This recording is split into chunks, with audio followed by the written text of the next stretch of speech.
Hi, my name is Rick and welcome to my Cape Cod life and welcome back to my basement. I'm planting more tomatoes this week, so this is round 2. Let me go through this as quickly as I can, and I am planting another tray of 18, and I'm starting with one that wasn't in my original choices. I had a video of what I was growing this year. I knew I'd add 1 or 2 or 3 more. And this one is the watermelon beefsteak. So we're gonna do a couple of cells of those. And I'm using, I think it's a 3-inch pot. I'm gonna do what I did last week too. For the most part, I am gonna put 2 seeds in each pot that I'm planting here.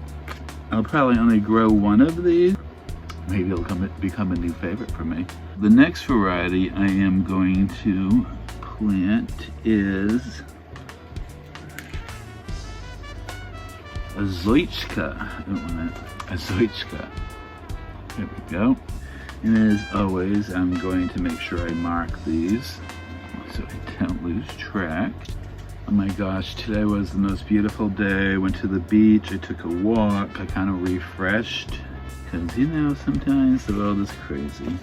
Alright, so my next variety I'm going to be planting is a tomato called Black from Tula.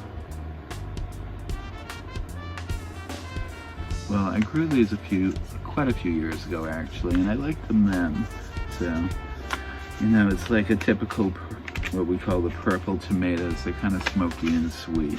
And my next tomato I'm doing is Mortgage Lifter.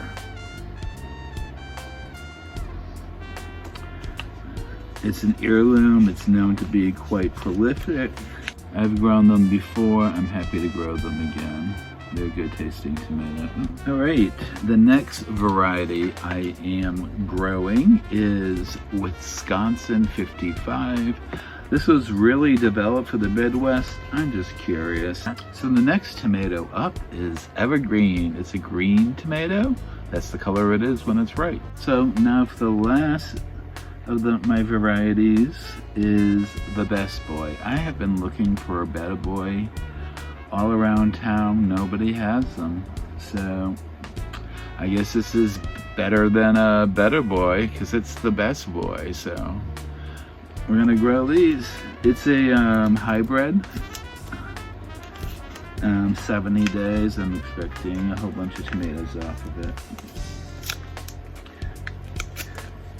I'm kind of sad that I couldn't find Better Boys. I could probably wait because I'm sure it'll be in the nurseries. I mean, it's a very common hybrid, but the places I normally go to who've had it for years don't have it this year. All right, I almost forgot this one, the pink ox heart. I can't wait to try that one. It's kind of like a paste tomato, really. But people use it as a slicer as well. They were all planted, so I'll give this some water. I'll mist the tops and water from the bottom. All right, so we're gonna work on the next tray, and the next tray is actually a 72 cell tray. So it's a little 6-packs. What do I have? I have 12 of those. No, yeah. We're gonna be planting our dwarfs and micro dwarfs. And I'm gonna start with this dwarf, and this is Geranium Kiss. It's a 65-day tomato.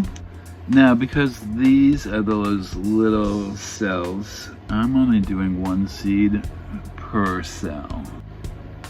Now, since these are dwarfs, that's why I'm doing them in the small one. I will have to up pot them, but this is also part of like space management. And I believe this one grows 2 to 3 feet tall. And this one is a determinate, which means we'll get a big flush of fruits all at once. The next one is Wirokahai. It's a really hard word to say. This one's indeterminate, and it is telling me it'll grow 2 to 3 feet tall. Next up is the Arctic Rose. So this is a 3 to 8 ounce tomato, which I'm liking. It's not a general cherry tomato. And this one grows 3 feet high. So I am looking, that's a nice large tomato for a dwarf. And I'm not sure if this is indeterminate or determinate. I'll do some research and hopefully find that out. And when I do find it out, I'll put some words down there telling you what it is. Now these dwarf tomatoes supposedly grow very well in a pot or a container, so not sure where every one of these is gonna go. I'm sure I'm gonna share some as well. And next is my micro dwarf. And this is the orange hat. It grows between 9 and 12 inches tall. Now this is the one I tend to share with my senior citizen friends. And, oh Christ, I'm a senior citizen too. So I'm gonna do 2 6-packs of these. Now, the orange hats, this will be, I believe, my 4th season with them. They're a great little fun tomato.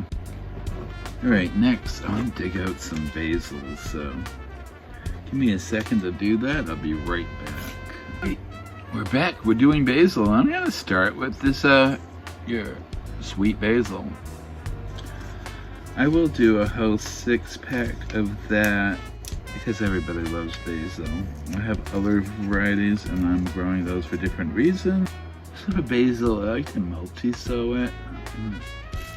It's probably 6 to 10 seeds in each little cell.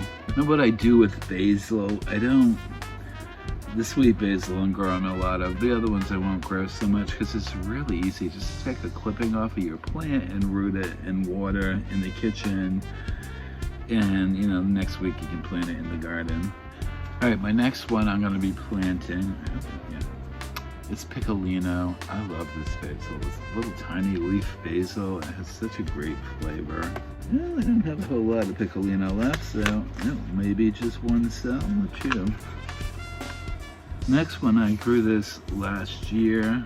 So that is the lettuce leaf basil. It's a very large leaf basil. And you can, if you want, you can like make a wrap sandwich. And it has such a great fragrance. And one of the things I want to try this year is basil teas. It seems fascinating. Yeah, I think I'm gonna do a 6-pack of that as well. Yeah, I'm gonna do a 6-pack. Next I have Tulsi or holy basil. Okay, next is Thai basil. It has very much a anise fragrance to it, but in certain Asian foods, especially Thai foods, Vietnamese foods, it is essential. And I happen to have a neighbor from Thailand, and I love sharing it with her. Next, I have blue spice basil. This is very fragrant as well. I have a lot of this left, so let's see what I have. It almost reminds me like it has like a vanilla undertone to it. I really liked it, so I'm doing 3 cells of that. Alright, so I'm gonna plant in the other half of it lemon mint.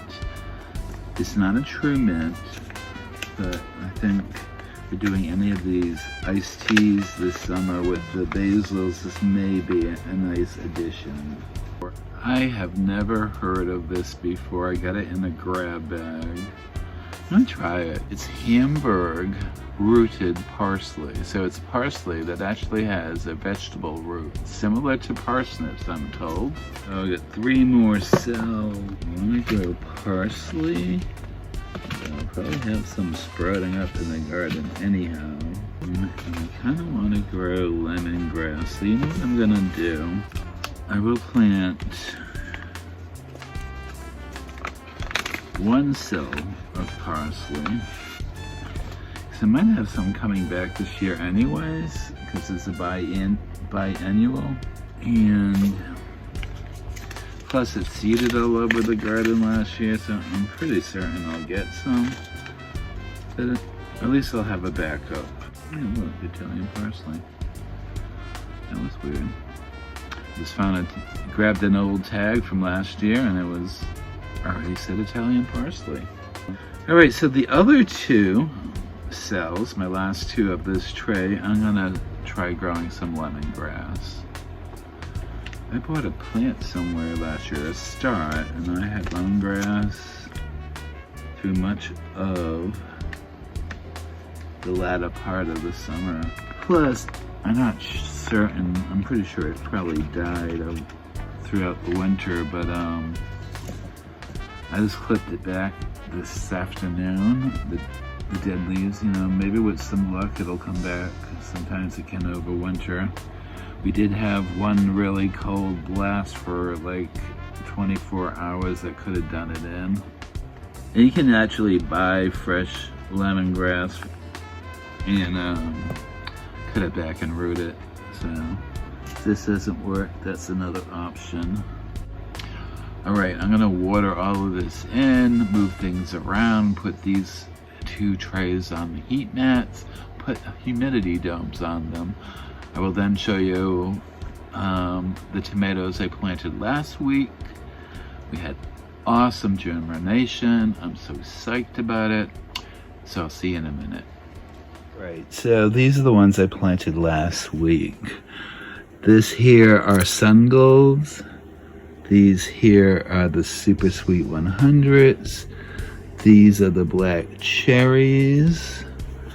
What do we have next? We have 42, where are they? 42 day. And the New Yorker. Both of those are determinants. And then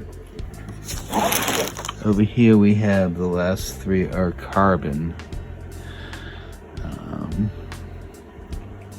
I'm gonna try to show you a trick. You see how that seedling has a seed casing still stuck to its leaves?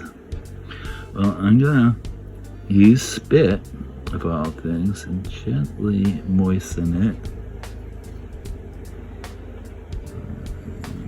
And let that sit. Let's see. And voila, it came right off. All right, here's my second tray. Now in this one I have 6 pots of brandywine, 6 pots of old German, and then finally 6 pots of Paul Robeson. These are 3 of my favorite tomatoes. I'll probably plant 2 to 3 of each in the garden. We just went over the tomatoes quickly, and these are all my peppers up in here with artichokes here in the front. These are all peppers as well. They're all looking nice. I have greens and some herbs, that's cilantro and dill, and more lettuces and all of these things here. Now these I want to bring up outside, but the next couple of nights are going to be very, very frosty, and after that they should be all set. So, well, my friends, thank you for joining me today. If you like this video, you know the things to do. I'm glad you joined me for planting more tomatoes and my basils. Getting very excited for the growing season, very hopeful. So, as always, my Cape Cod life.